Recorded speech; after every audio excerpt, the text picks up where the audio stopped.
Usually when we try to figure out why a massive civilization collapsed or why a social system just failed entirely, we look for a wrecking ball. Right, we want something obvious. Exactly. We want a highly visible, undeniable cause of death. We point to an invading army or a sudden catastrophic stock market crash or maybe a notoriously corrupt politician taking power. Yeah, it's human nature to look for the single big event. But today, we are diving into a highly intensive lecture transcript specifically analyzing Surah Ibrahim verses 24 through 37 that argues we're looking in completely the wrong place. Completely the wrong place, yeah.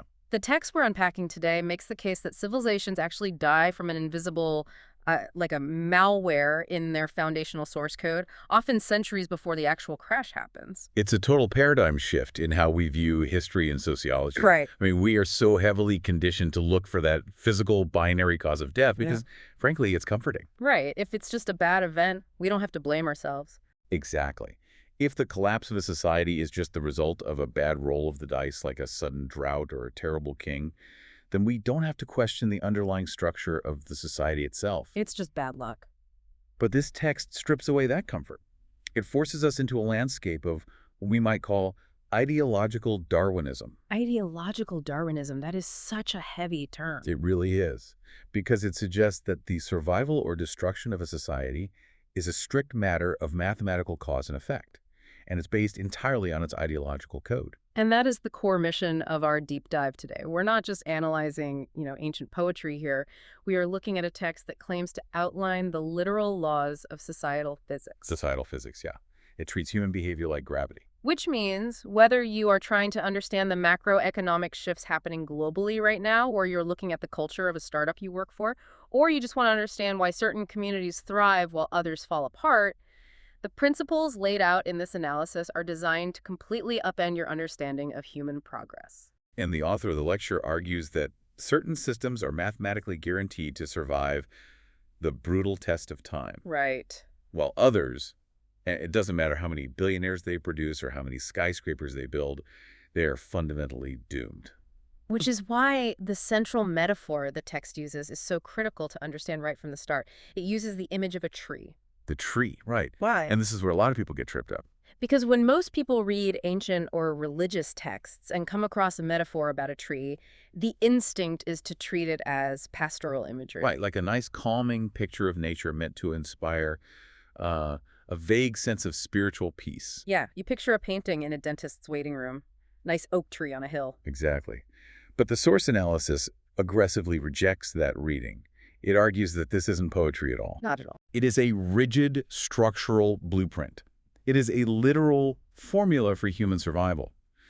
The text insists that a tree without roots physically cannot stand, and therefore a society without a foundation in permanent material reality and ethical values is on a crash course to failure. It's basically an engineering schematic disguised as botany. That's a perfect way to put it, yeah. Okay, so before we get to the roots and the branches, we really need to understand the seed. We need to look at the source code that actually programs this tree to grow in the first place. Right, because the text spends a massive amount of time on a linguistic deep dive into one specific Arabic word, which is kalima. Kalima. And in a standard surface-level translation, if you just open a basic glossary, kalima usually translates to just a word. Right, like someone speaks a word, a sentence, a statement. But the author of this lecture argues that translating it simply as word is like calling a nuclear reactor a hot rock. Wow. It just completely misses the mechanical reality of what is actually happening. The source argues that in this context, kalima functions as a working formula. It is a comprehensive ideology. So it's bigger than just speech. Much bigger. You can think of it as an ISM. Capitalism is a kalima. Socialism is a kalima. Oh, I see. Materialism, secularism, these are all comprehensive theories of how life and society should be organized. And the brilliant distinction the text makes is about implementation. Right, because a theory isn't enough. Exactly. When a kalima, this theoretical formula, is taken out of the realm of philosophy and put into actual physical practice in the real world, it stops being just a theory. It becomes a definitive operating law. And the text refers to this implemented law as Sunnat Allah, right? Yes. A law that governs human reality with the exact same precision that gravity governs a falling apple. Okay, let's unpack this. So an ideology isn't just something you believe quietly in your head or debate in a coffee shop on a Sunday. No, not at all. It's a software program you run on the actual hardware of human society. And this sets up the ultimate contrast in the text, which is the Kalima-Tayyiba versus the Kalima-Khabitha. The good code versus the malware code. Exactly. The good code, the Kalima-Tayyiba, yields positive, tangible fruit. Tangible being the key word there. Right. If you run this code, the text argues, it builds a highly functional, prosperous, and equitable society. It produces results you can literally measure in GDP, in life expectancy, in social harmony. But then you have the malware code, the Kalima-Khabitha. And the insidious thing about malware is that it often masquerades as good software. Yeah, it tricks you. It might have the right file extension, it might use all the right buzzwords, but its underlying logic is just fundamentally flawed. So when you run it, it might work for a little while, but it inevitably causes the social operating system to completely crash. What is so fascinating about the author's critique here is how it addresses the human tendency to treat these codes like magic spells. We really do that, don't we? We do. We have this psychological glitch where we think the declaration of a value is the exact same thing as the implementation of a value. That brings up the cooking pot example from the notes. Oh, man, yes. There was a part in these notes that actually made me laugh out loud because it highlights this absurdity so perfectly. It's such a great visual. The text mocks the idea of merely chanting a word without taking the corresponding physical action. It asks you to imagine a cooking pot in a kitchen. A really gross one. Yeah, it's absolutely filthy. It's covered in grease, burnt food, grime, just disgusting. And the text asks this question: can you clean that pot by standing over it, closing your eyes, and sincerely chanting the word clean 3 times? It's a ridiculous image, right? Yeah. But it exposes a very deep flaw in how we approach societal problems. Because obviously you can't. No. No matter how perfectly you pronounce the word clean, no matter how deeply you believe in the concept of cleanliness, no matter if you gather 100 people to chant clean in perfect harmony, the pot remains dirty. The physical reality of the grime does not care about your acoustic vibrations. Exactly. The pot only becomes clean when you pick up a physical sponge, apply chemical soap, use mechanical friction, and physically scrub it. The text is saying that just repeating a code, whether it's a religious mantra, a political slogan, or even a corporate mission statement without applying it to physical reality, renders it completely useless. It's just noise at that point. But wait, I want to push back on this a little bit, or at least play devil's advocate here. Sure, go ahead. Because we see this all the time in modern politics. Politicians get up to a podium and say, we believe in freedom, we believe in justice. Are you saying that according to this text, those beliefs are fundamentally useless without a specific economic or physical action? Well, What if the belief itself inspires people to be better? the text would actually argue that unimplemented belief is not just useless, it is actively deceptive. Deceptive. Really? Yes, because it gives the illusion of progress without the reality of it. It's the equivalent of staring at a blank computer monitor and whispering, "Run program," over and over again. You feel like you're doing something. Right. You feel like you're participating because you're using the right words, but you haven't actually touched the keyboard. Okay. The text critiques its own audience heavily for this.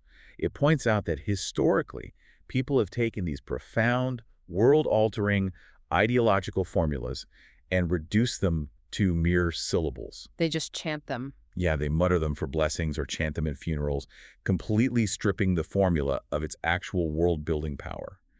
If you declare that you value justice, but you refuse to build a legal and economic system that structurally produces justice, then your kalima is just noise. Okay, so if the formula is the code and simply chanting it does nothing, how does a society actually execute the code? How do they build a machine? Right, how do they run the program? And that brings us back to the structural metaphor of the tree, the Shajar-e-Tayyiba. The good tree. Yes.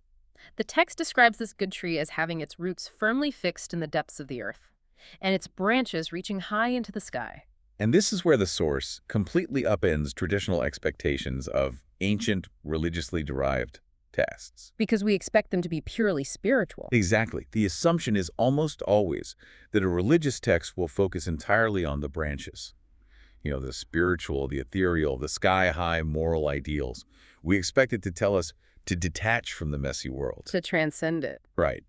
But this text aggressively emphasizes the roots, The roots deep in the earth represent material prosperity, the physical sciences, physical infrastructure, and economic stability. It's rooted in the dirt. Literally.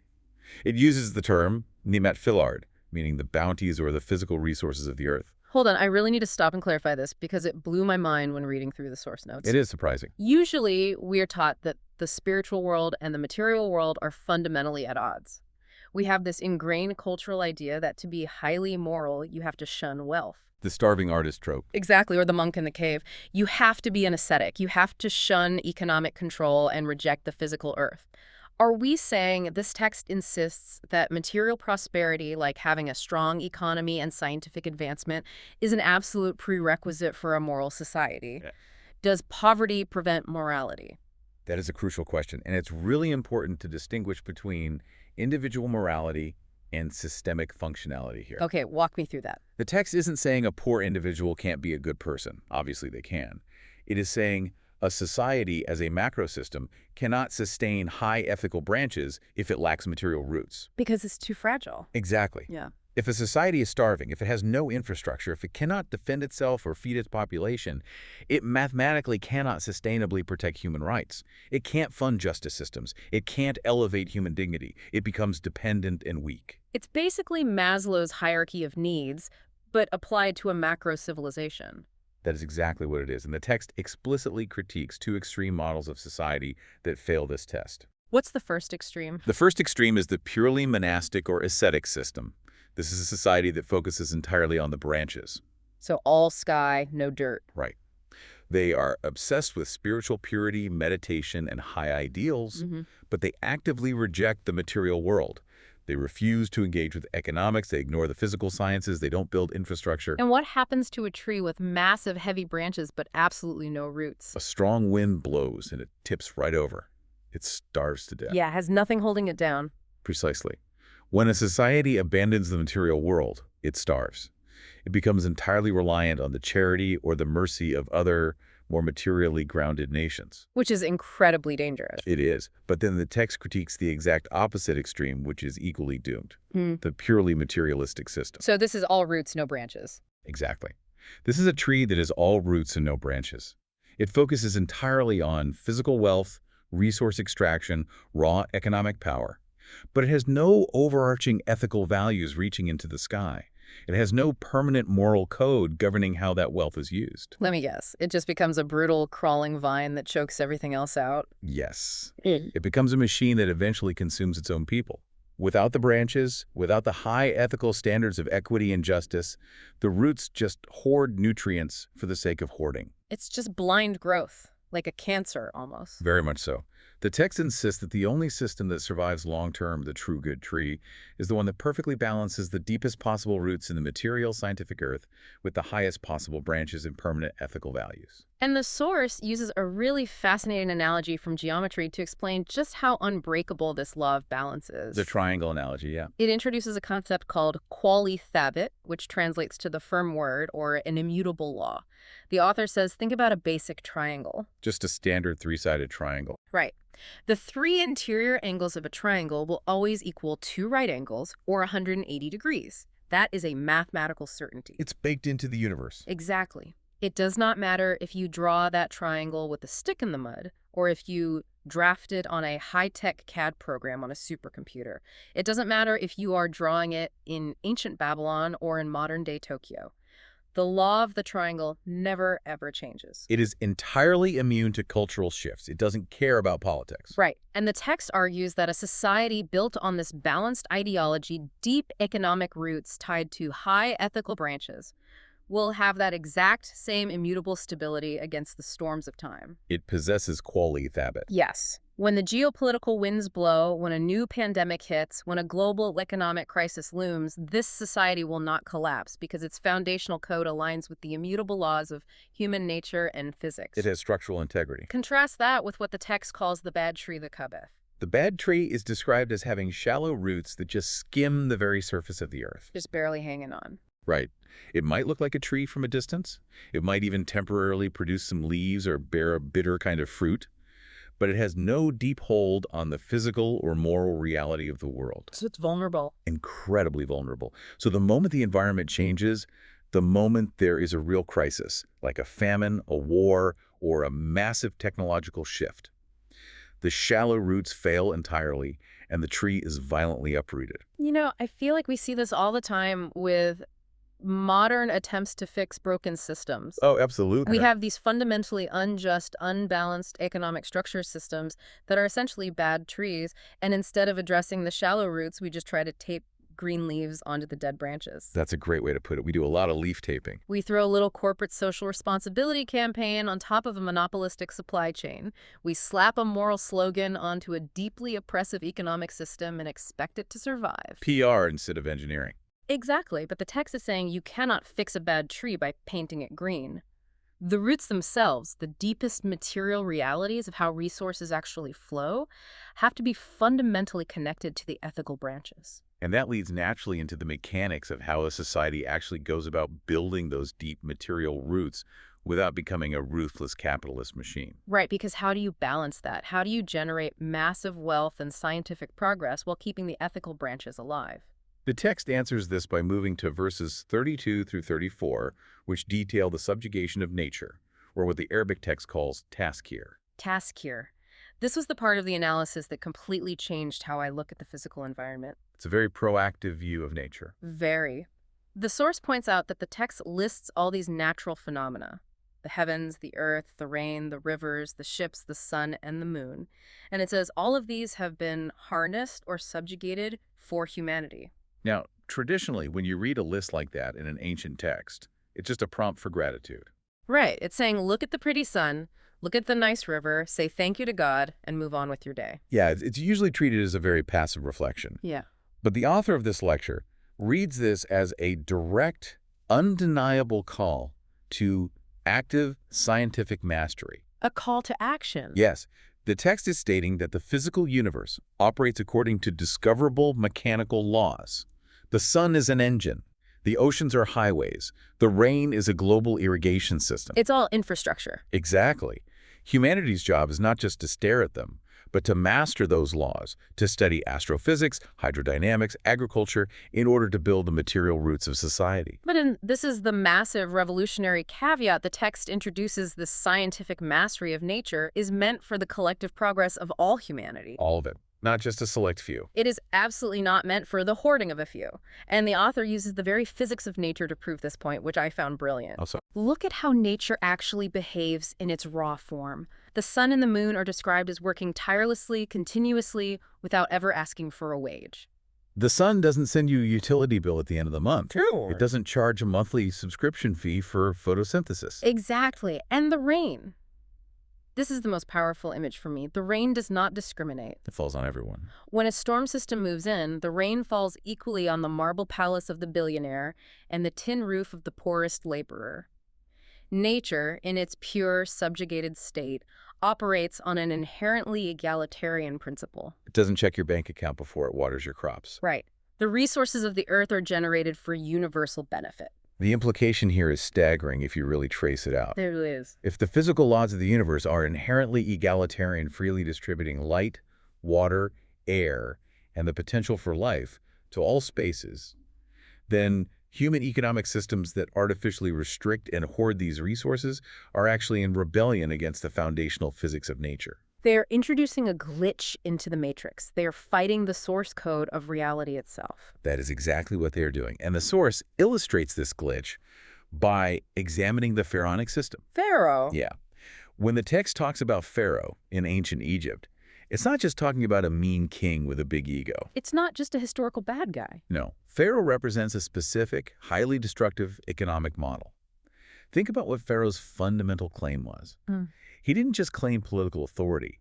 He literally pointed to the river Nile and claimed that the rivers belonged exclusively to him. He privatized the river. He privatized the lifeblood of the entire ecosystem. So he looked at the rain falling equally on everyone, and he essentially built an ideological and physical dam to keep it all for himself. Yes. He took a universal resource, something that was taskier, subjugated for the collective survival of humanity, and he made it exclusive.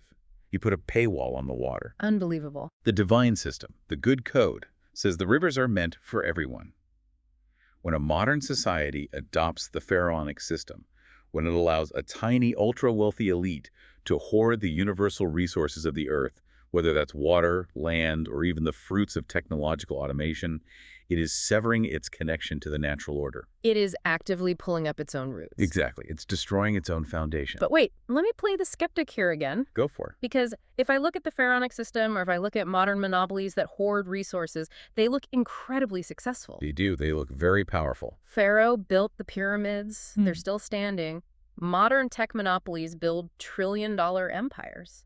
If hoarding is a glitch that pulls up the roots, why does it seem to work so well for so long? That is the illusion that trips up every collapsing civilization, and it brings us to the chilling warning of the system crash. The system crash. Yeah. The text doesn't just promise success for the good tree, it details the mathematical certainty of the crash for the bad tree. And to understand why it crashes despite looking so successful, we have to analyze a specific, deeply misunderstood phrase from verse 28. They exchanged the grace of Allah for Kufr. Now, we need to redefine kufr based on how this specific analysis uses it. Because if you ask the average person on the street, kufr is just translated as disbelief. Right, like a theological disagreement. Like someone who doesn't believe in a specific religion. But in the context of ideological Darwinism, it means something far more mechanical and destructive. In this context, the root meaning of kufr is to cover up, to bury, or to hide. To bury. The text essentially defines it as the act of hoarding and misallocating resources.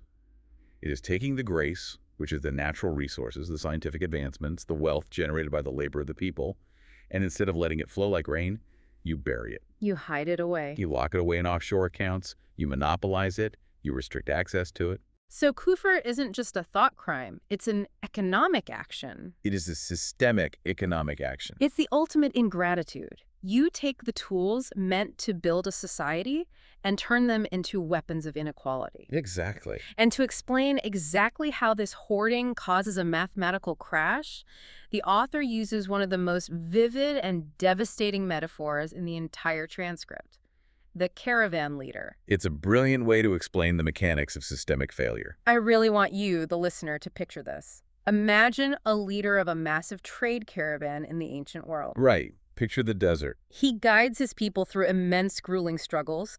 They cross scorching deserts, they fight off bandits, they endure weeks of starvation and thirst to acquire incredibly valuable goods from a distant land. They put in the blood, sweat, and tears. Exactly. They build immense material wealth. They've done everything right in terms of acquisition. They have successfully subjugated nature to get the goods. Right. They are rich in inventory. But then, when they finally reach their destination, the caravan leader makes a fatal, inexplicable decision. This is the crazy part. Instead of taking all these hard-won, valuable goods into a thriving marketplace where the people can trade them, buy food, and prosper, he leads the entire caravan into a dead market. A dead market. A place where there is zero economic activity, there are no buyers, there is no infrastructure for trade, and he just unloads all the goods into the dirt and lets them rot. It is an image of profound, tragic waste. It makes you want to scream at the leader. Yeah, because all that human capital expended, all those lives risked,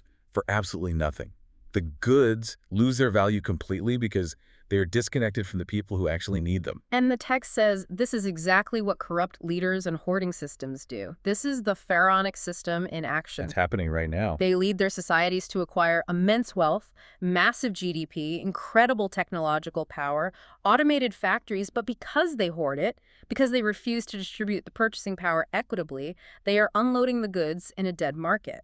We have to look at the economic mechanism here. Yeah. Why is the market dead? If the leader has all the wealth, he feels rich, right? Sure, his bank account looks great. But wealth without a consumer base is functionally useless.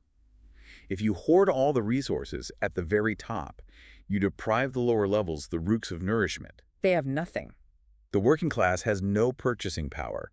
Therefore, they cannot buy the goods the system produces. The market dies. The system literally starves itself to death, despite being surrounded by mountains of rotting inventory. It's what we call a crisis of overproduction and underconsumption. Exactly. The leaders walk their people straight into the hell of economic collapse because they completely misunderstood the flow of energy. But again, people look around today and say, what collapse? The stock market is at an all-time high. GDP is growing. We have billionaires going to space. Right, it looks like it's working. How does the text account for this apparent success while diagnosing a terminal illness? Here's where the source delivers its most penetrating insight. It uses the analogy of the evening flush. This is a masterful observation of both human physiology and systemic decay. It perfectly describes the cognitive dissonance we feel today. The source says, imagine a person who is deeply internally sick. Maybe they have a severe fever or a systemic infection. They're dying inside. Right. Sometimes during the course of the illness, they will get this bright, vibrant red flush in their cheeks.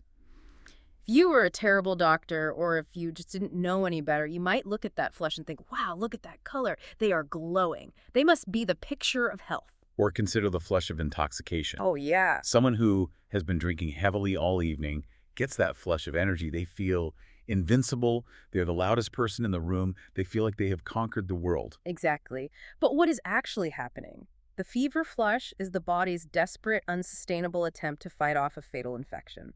The flush of intoxication is the poisoning of the liver masquerading as confidence. It's an illusion of health. The text warns us, do not mistake the flush of a fever for genuine, sustainable health. A society built on hoarding and the pharaonic system can experience an evening flush. It can have a period of intense, highly concentrated wealth that looks indistinguishable from prosperity. We saw this vividly with the 2008 housing crisis or with the dot-com bubble. Or with modern startups burning billions in venture capital to artificially inflate their valuation. Yes, it's an evening flush. The balance sheets look incredible for a brief window. They build monumental skyscrapers. They throw lavish parties. But it is fueled by a virus in the system. It's the virus of predatory debt or artificial inflation or unsustainable extraction. And the text's warning is absolute. By morning, the hangover hits. It always hits. The fever breaks and the body collapses. Temporary hoarded wealth is not systemic survival. A society might ride the high of the evening flush for a few decades, maybe even a century, if they are particularly good at exploiting others. But they are actively burning their own structural integrity to fuel that temporary high. And when the morning comes, when the marginalized masses can no longer endure, when the soil is completely depleted, when the consumer base is utterly bankrupt, the crash is not just a possibility. It is a mathematical inevitability. The bad tree falls. This naturally leads us to the most urgent question of the entire analysis. What's the alternative? Right. If the pharaonic system of hoarding is a malware code that inevitably crashes the social operating system, Right. what is the alternative? We've talked about the theory, the roots, the branches, the evening flush. But what does the ultimate good code, the Shajar-e-Tayyiba, actually look like when it is implemented as a physical reality on the earth? How do we build a system that doesn't hoard the rain? And that takes us to the final major section of the source analysis, the Abrahamic vision.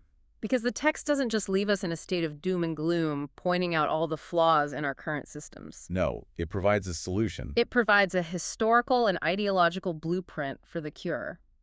It looks back to the figure of Abraham, or Ibrahim, and his mission to create what the text translates as the safe point. The safe point. The author focuses on the transition of a barren, lifeless desert valley into a sacred house, the Bait-ul-Naas. Now, once again, the text demands that we look past a purely ritualistic or theological interpretation here. Right, Abraham didn't just walk into a harsh desert to build a physical structure of stone and mortar so people could come, look at it once a year, and feel a sense of spiritual nostalgia. He wasn't just building an ancient tourist attraction or a monument to himself. Far from it.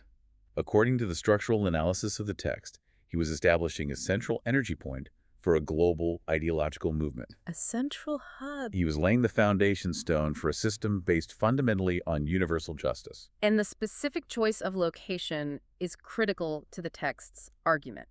Think about it. If you are going to establish a new civilization, where do you go? You go to a river valley. You go where there is natural timber, deep topsoil, and strategic defense positions. But Abraham builds this center in a barren valley where absolutely nothing grows. No agriculture, no natural water source. No inherent strategic wealth. Why there? The text explains that he placed it there to prove a profound, undeniable point. It is the system itself that provides the sustenance, not the geographic luck of the draw. It's a controlled experiment in sociology. Exactly. If he had built it in a lush, fertile valley and the society prospered, everyone would say, well, of course they are rich. They have great dirt. It's just the luck of geography. The ideology wouldn't have been proven. But by building it in an absolute wasteland, he demonstrated that when human beings actually implement the Kalima-Tayyiba, when they run the good code of equity, justice, and collective effort, they can literally generate prosperity out of dust. Out of nothing. His prayer, as outlined in the text, wasn't just a request for spiritual blessings to randomly fall from the sky. His prayer was for the establishment of an ideological center, an Iman, which translates to a safe haven. A safe haven. A place where the fruits of the earth are made available to all people, regardless of where they came from. And the text connects this vision of the safe haven directly to two incredibly important terms, salat and shukr. Break those down for us. In the context of ideological Darwinism, salat is not just the physical individual act of bowing in prayer. It is the establishment of a functional, supportive, equitable societal system. So it's the structure. It is the physical infrastructure of justice that holds a community together. And shukr is not just saying thank you after a good meal.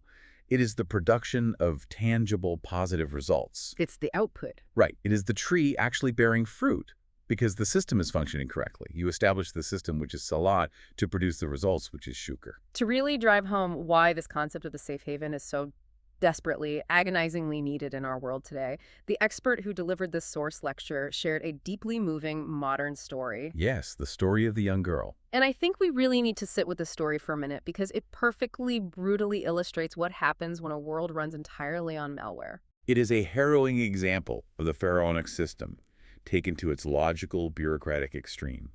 The source describes a young girl, severely persecuted, who is desperate to escape a highly oppressive regime. So she's running for her life.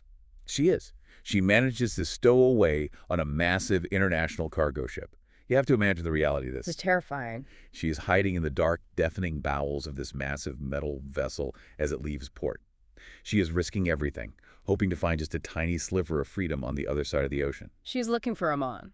She's looking for a safe haven. Yes, but here is where the nightmare of the modern system begins. For months, this cargo ship travels across the globe, moving from port to port, nation to nation, continent to continent. And she tries to get off. At every single port she tries to disembark, she begs for asylum. But because she is a refugee, because she lacks a valid passport, a stamped visa, the proper bureaucratic paperwork, the artificial codes of the modern nation-state system, she is flatly denied entry everywhere. The authorities at every port look at her, a living, breathing, terrified human being, and then they look at their rule books and they say, I'm sorry, you don't have the right sequence of stamps, you don't belong here, we cannot process you. And so armed guards physically push her back onto the ship. Over and over again. Over and over. The ship traverses the entire globe. It touches the shores of the wealthiest, most advanced nations on Earth. And nowhere on this massive planet is there a single square foot of land where this human being is legally allowed to simply exist and be safe. She is trapped in an endless, nightmarish loop, completely alienated from the earth itself. Completely alienated. When I read that story and the source material, it just hit me so hard. Think about the sheer mechanical cruelty of that reality. The earth is massive, there's enough land, the rain falls everywhere, the sun shines everywhere. Nature's physics are egalitarian. Exactly, but human systems have drawn these invisible, arbitrary lines. We have created these fiercely hoarded zones of wealth to the point where a living human being has literally nowhere to stand. We've hoarded the rain. We have. And the text makes it clear. Abraham's vision of the sacred house, the Bait-ul-Naas, was meant to be the exact diametric opposite of that cargo ship. It was intended to be the ultimate antithesis to the pharaonic system of hoarding and exclusion. It was designed as a universal sanctuary for the oppressed of the world, a place where you don't need a specific passport, a specific bloodline, or a certain bank account balance to prove you have the right to exist. Because your humanity is your passport. Right. It was a system where economic provision, the bread, the water, what the text calls risk, is guaranteed to all people simply by virtue of them being human. Why? So that human dignity can actually flourish. And what's crucial to understand here is that the text views this guarantee of provision not as a quaint act of charity, but as a structural engineering necessity for a surviving society. It's not just being nice, it's a structural requirement. You physically cannot have a highly moral, stable society if a portion of your people are starving or alienated. You cannot establish salat, that mutually supportive system, if the basic material needs of the population aren't met. A hungry society will eventually eat itself. Yes. Abraham's safe haven is the good tree in full magnificent bloom. Its roots are driven deep into the material reality of providing food, security, and economic justice. And because of that, its branches can reach up to the highest ideals of universal human dignity and peace. Okay, let's take a deep breath and zoom out because we have covered a massive, intense amount of ideological ground today. Let's trace the path we've walked. Let's do it. We started by redefining the code, understanding that an ideology, a kalima, isn't just a chant to clean a dirty pot. Right. It is a working formula that must be implemented in the physical world. From there, we explored the structural absolute of the tree. A society must balance deep roots in material, scientific, and economic reality with high branches of ethical, permanent values. You cannot have one without the other. Pure materialism becomes brutal. Pure monasticism starves. Then we examined the engine of reason, the subjugation of nature. We saw how the physical universe, the sun and the rain, operates on an egalitarian physics, providing resources for all. And we saw how the pharaonic system of human hoarding is a literal glitch that rebels against the fabric of nature. Which led us to the warning of the system crash. The caravan leader unloading immense wealth into a dead market, destroying his own consumer base. We analyzed the illusion of the evening flush, where a deeply sick, unequal society mistakes the temporary, feverish glow of hoarded wealth for permanent survival. And finally, we looked at the cure, the Ibrahimic vision, the creation of a safe haven in a barren valley, proving that a system based on justice and universal provision generates its own prosperity, ensuring that no human being is ever trapped on that endless, cruel cargo ship again. It is a comprehensive, logically rigorous framework for understanding exactly why civilizations rise and why they fall. It demands that we start looking at the superficial symptoms of our problems and start examining the root code of our societies. So, as we wrap up this deep dive, I want you to look around at the trees in your own life and your own society. Look at the economic systems you participate in, the corporate culture of the business you work for, the political structures you live under. Ask yourself, are the roots deep? Is there a genuine foundation of material stability and equity? And crucially, are the resources, the rain that falls from the sky, the profits generated by collective labor flowing to all the branches, or are they being hoarded by a few at the trunk, creating a dead market? To close, I want to look toward the very final section of Surah Ibrahim, from Ayat 38 to the end, because the text leaves us with a chilling but absolutely vital thought. What's the final thought? Well, when we look at the world today, it is very easy to despair. It often seems like the oppressors, the hoarders, the architects of the bad tree are winning. They hold the wealth, they control the technology. They possess the evening flush of success. It can feel incredibly defeating, like the malware has permanently won. It can. But the text insists, based on these immutable mathematical laws of societal physics, that their current success is an illusion. It is merely a temporary reprieve. A delay, not a victory. The text speaks of the law of requital, the inevitable, inescapable consequence of running a malware code. This law is mathematical, it cannot be bribed, and it cannot be negotiated with. You can't cheat the code. When a system hoards resources and denies justice, it builds structural pressure. The roots rot. The market dies. And when that malware finally overloads the system, the crash is not a mere possibility. It is a guaranteed inevitability. So the provocative thought we want to leave you with today is this. Look past the visible wrecking balls. Look down at the invisible foundation. What systemic malware are we actively ignoring today in our own lives and our own societies simply because we are mistaking the flush of a temporary delay for a permanent victory? Are we truly building our future on the immutable bedrock of a good code? Or are we just taping green leaves to a dead trunk, waiting for the wind to blow?